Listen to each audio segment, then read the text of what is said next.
Habang naglalakad sina Santino at Erica, may kakaibang pakiramdam na bumalot kay Santino. Napansin niyang may anino silang sinusundan, si Edwin. Agad siyang nataranta at marahas na inaya si Erica.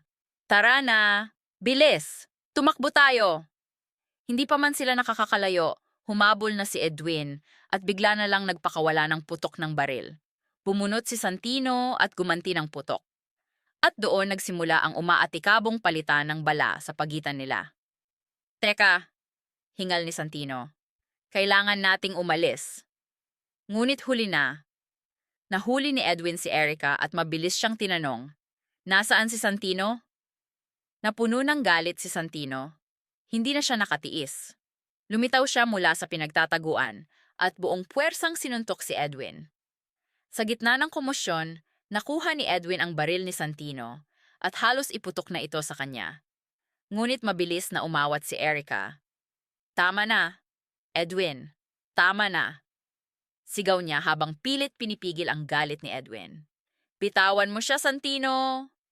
Ngunit dahil sa tensyon, naitulak ni Santino si Edwin sa sahig at sa isang iglap, tinutukan niya ito ng baril. Mariin niyang sinabi, tatapusin na kita ngayon. Hinamon pa siya ni Edwin. Sige, putok mo. At sa init ng damdamin, hindi nag-atubili si Santino. Sunod-sunod ang putok ng baril at sa bawat bala, napasigaw si Erica sa takot. Ikaw ang tatapusin ko ngayon. Pagbabayaran mo lahat ng kasinungalingan mo. Lahat ng ginawa mo. Patok mo. Samantala, sa tahanan ng mga gerero, dumating si Marites dala ang ilang dokumento. Napansin ito ni Pilar at walang alinlangang inagaw ang mga papel. Lumapit si Roberto, naintriga sa alitan, at kinuha ang hawak ni Pilar, at nanlaki ang mata niya sa nakita. Titulo to ng mga ari-arian natin sa Quiapo. Biglang dumating si Gustavo. Diretso ang tanong kay Marites. Ano bang relasyon mo kay Tindeng? Tahimik pero matatag ang sagot ni Marites. Siya ang ina ko at ikaw ang tunay kong ama. Tila gumuho ang paligid ni Matilde sa narinig. Anong koneksyon mo kay Matilde? Nanay ko rin siya? Nagngit-ngit si Miguelito. Sinungaling ka, lumayas ka rito. Sigaw niya habang galit na galit. Ngunit para kay Marites, hindi na mahalaga kung may maniwala pa. Ang gusto ko lang, matapos na ang patayan. Sagot niya habang paluhang tumalikod. Makakaalis ka na dito, wala na akong pakialam. Tingnan natin kung hanggang saan ka aabot. Sa sementeryo, naabutan ni Colonel Romero, sina Fatima. Tinangka niyang harangin ang dalaga at ang kanyang tiyuhin, ngunit bigla silang tumakbo para makalayo. Hindi na nagdalawang isip si Romero. Agad siyang nagpaputok. Tigil! Sigaw niya, kasabay ng hagupit ng bala sa hangin. Habang tumatakbo, tinamaan ang tiyuhin ni Fatima. Napahinto siya at napaluhod. Ngunit kinailangan ni Fatima na magpatuloy. Puno ng takot at luha. Halos hindi na makahinga sa sobrang kaba. Hanggang sa dumating si Tanggol. Walang alinlangan.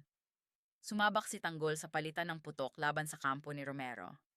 Habang tumatakas si Fatima, bigla siyang napalingon.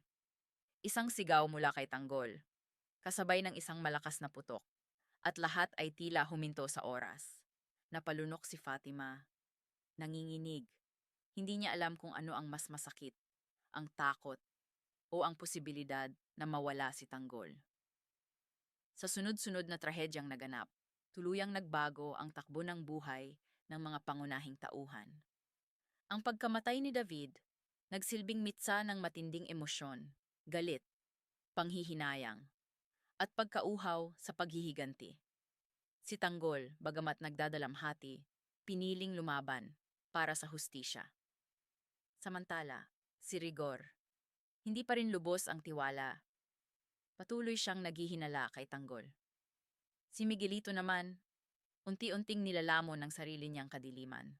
Lalong nagiging mapanganib. Lalong nagiging delikado. Ang sugat ni Marites, hindi lang laman kundi pati puso, tila dagdag sa bigat na dala ng bawat isa. At sa gitna ng kaguluhan, walang kasiguraduhan. Maghihilom pa ba ang sugatang pamilya? O tuluyan ng mababasag ang bawat piraso nito? Tension, painit ng painit, at hindi pa ito ang wakas ng kwento. Ibahagi ang inyong saloobin sa comment section. Huwag kalimutang mag-subscribe at i-click ang notification bell para di ninyo ma-miss ang susunod na kabanata ng kwento sa Batang Quiapo. Tanga.